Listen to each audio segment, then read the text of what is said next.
या मालिकेच्या जबरदस्त भागामध्ये प्रेक्षकांनो आता एक नाही तर दोन आपल्याला गुड न्यूज मिळणार आहेत आणि या गुड न्यूज त्या प्रकारच्या नसून एक वेगळीच घटना आपल्या समोर येणार आहे. हो, आपल्या सायलीची स्मृती परत आली आणि त्या रात्री काय घडल्या हे सायलीने सांगितले. मुनाचंच आता सायलीला फोटो आपल्या समोरून चित्र जसं फिरावं तशी सगळी घटना दिसलेली आहे. सायलीला या सगळ्यामध्ये आता सगळी घटना जशी जशीच्या तशी कशी दिसली किंवा सायलीने आता तिला सगळं कसं समजलं हे सगळ्यांच्या समोर त्या रात्री काय घडल्या हे सत्य आणल्यावरती एक नाही तर 3 घटनांच्या कसा उलगडा झालेला आहे. सगळं प्रेक्षकांनो सायलीने अर्जुनला सांगितलेलं आहे की अर्जुन सर, ज्या वेळेला आपण तिथे गेलो होतो आणि त्याच वेळेला मला आता काही गोष्टी आठवल्या, तर एक काम करूया का, पुन्हा आपण त्या ठिकाणी जायचंय. यावरती आता इकडे म्हणजे अर्जुनला कळत नाहीये की नक्की काय चाललंय. आका पुन्हा त्या ठिकाणी जाऊन आपण काय करायचं यावरती मग आता ती सांगते, माझ्यासोबत याल का तुम्ही. असं म्हटल्यावरती प्रेक्षकांनो अर्जुनचा नाईलाज झालेला आहे आणि त्यानंतर मग आता अर्जुन विचार करतोय, ठीक आहे, जर का तुझी इच्छा आहे तर जाऊया. सायली त्या ठिकाणी आले आणि त्यानंतर अर्जुन सायलीला सांगायला लागते, म्हणजे सायली अर्जुनला सांगते की सर, मला असं वाटते ज्या वेळेला म्हणजे महिपत सांगत होता की ही ज्या वेळेला हे खाली कोसळली गाडी त्यावेळेला गाडीतून ती मुलगी खाली पडली. मुलगी खाली पडल्यावरती मग आता रविराज काका बेशुद्ध पडले. रविराज काका बेशुद्ध पडल्यावरती प्रतिमा त्या एकट्या शुद्धीवरती होत्या, पण त्या धक्क्याने त्यांची वाचा गेली होती आणि त्यानंतर त्या तन्वीला शोधायला निघाल्या. ज्या वेळेला त्या तन्वीला शोधायला निघाल्या त्यावेळेला आता महिपतने त्यांना अडकवलं.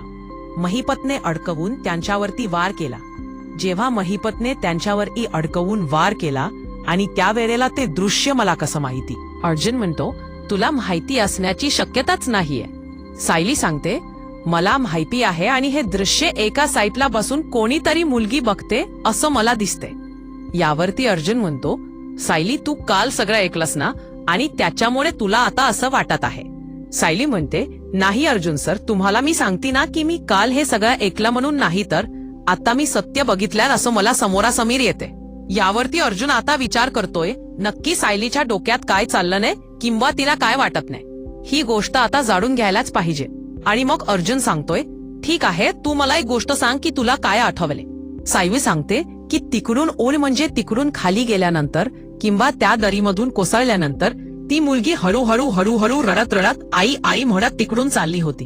ज्या वेळेला ती मुलगी आई आई म्हणत चालली होती त्याच वेळेला मग आता त्या मुलीने पाहिलं हे पण मी बघितलंय. म्हणजे मला दिसलं की माणसाने म्हणजे त्या माणसाने त्या बाईवरती हल्ला केलाय असं म्हणता सायली बेशुद्ध पडली. आता अर्जुन सांगायला लागला, सायली उठ ना, सायली उठ ना, असं म्हटल्यावरती लगेच आता इकडे सांगायला लागतो अर्जुन, पण सायलीला थोडी शुद्ध येते. सायली पुन्हा उठते नाही.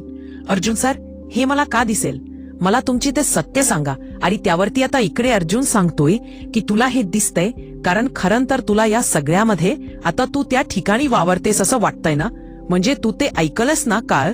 म्हणून सायली सांगते, नाही, मी ऐकलात म्हणून नाही, माझ्यासमोर ते दृश्य दिसतंय कारण मी त्या सगळ्यामध्ये इन्व्हॉल्व्ह आहे असं मला वाटतंय.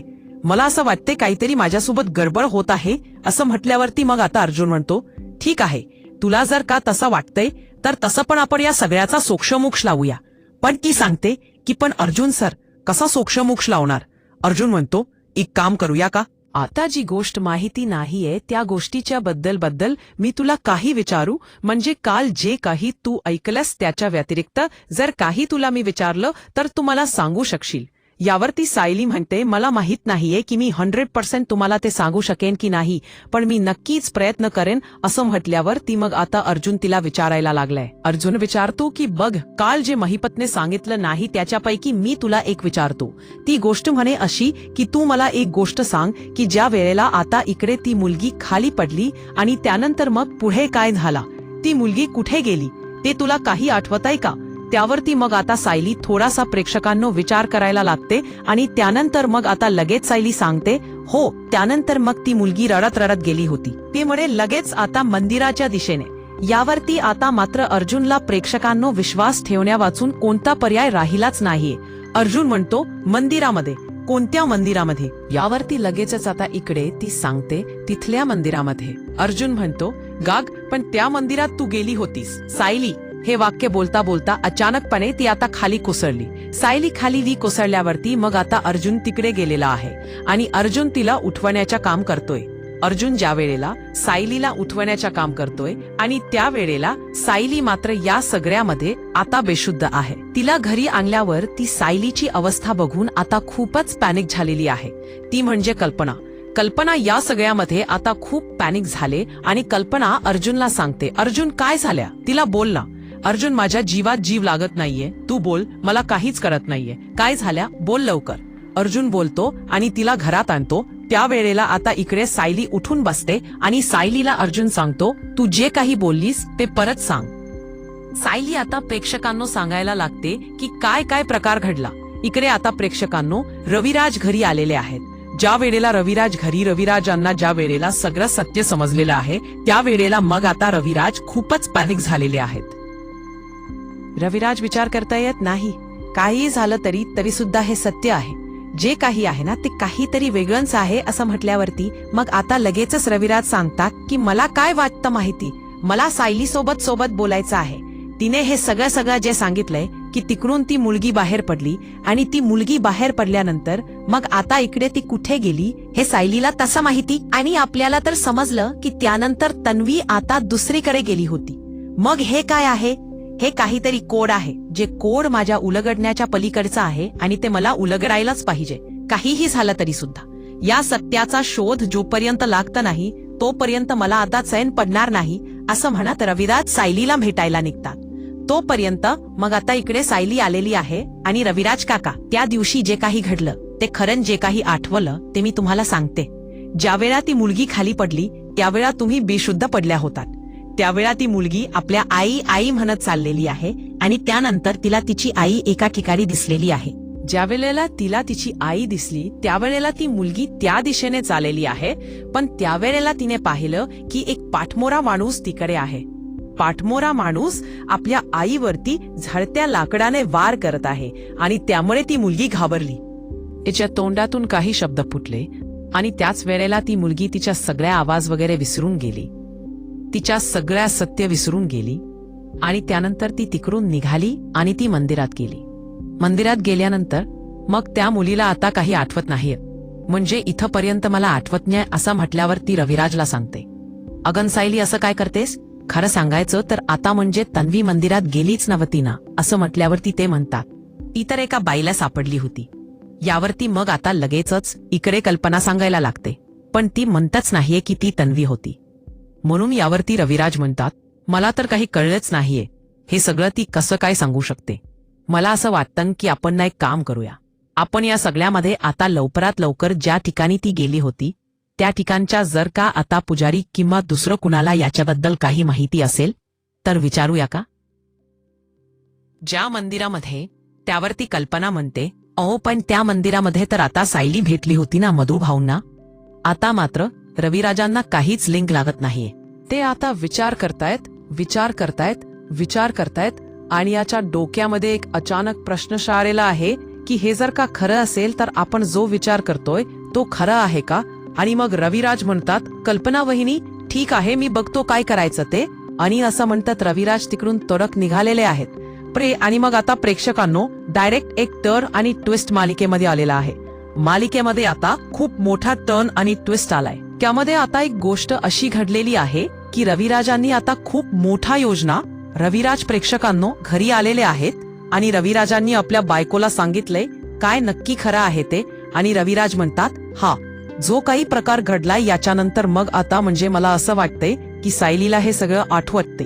याचा अर्थ काय आहे हे शोधून काढायचं असेल तर आपल्याला DNA टेस्ट करायला पाहिजे. फायनली आता इकडे लगेच दोघांचं ठरलेलं आहे. आणि त्यानंतर मग आता प्रतिमा सांगत आहे, मी तुम्हाला याच्या आधीपासून सांगत होते की मला तर 100% हेच वाटतंय की सायलीच आपली मुलगी आहे. मला कधीच आपुलकी वाटली नाही ती म्हणजे आपल्या तन्वीबद्दल. यावरती रविराज म्हणतात, असं असेल ना तर तुझ्यापेक्षा जास्त आनंद मला होईल. मी ज्या फेजमधून जातोय ना प्रतिमा, त्या फेजमध्ये आता इकडे मला खरंच कळच नाहीये की माझी मुलगी ही अशी कशी काय जन्माला येऊ शकते. तर आता डीएनए टेस्ट वाचून पर्याय नाहीये. पण आपण ही डीएनए टेस्ट फक्त आणि फक्त आपल्याच करायची आहे. तू सायलीचे केस घे आणि त्यानंतर आपण डीएनए टेस्ट करू. डीएनए टेस्ट करून झाल्यानंतर मगच आपण तिला आता सांगायचंय. काय वाटते तुला यावर? ती लगेच प्रतिमा सांगते, मला तुमच्या म्हणणं 100% पटलेलं आहे. तुम्ही कोणत्याही बाबतीत आता चिंता करू नका, मी तुमच्या सोबत आहे. असं म्हटल्यावर ती लगेच आता इकडे डीएनए टेस्ट प्रेक्षकांनो नो झालेली आहे. आणि आता अर्जुनकडे त्याचा आता रिपोर्ट सुद्धा आलेले आहे. आणि हे डीएनए रिपोर्ट घेऊन आता दुसरा तिसरा कुणी नाहीये.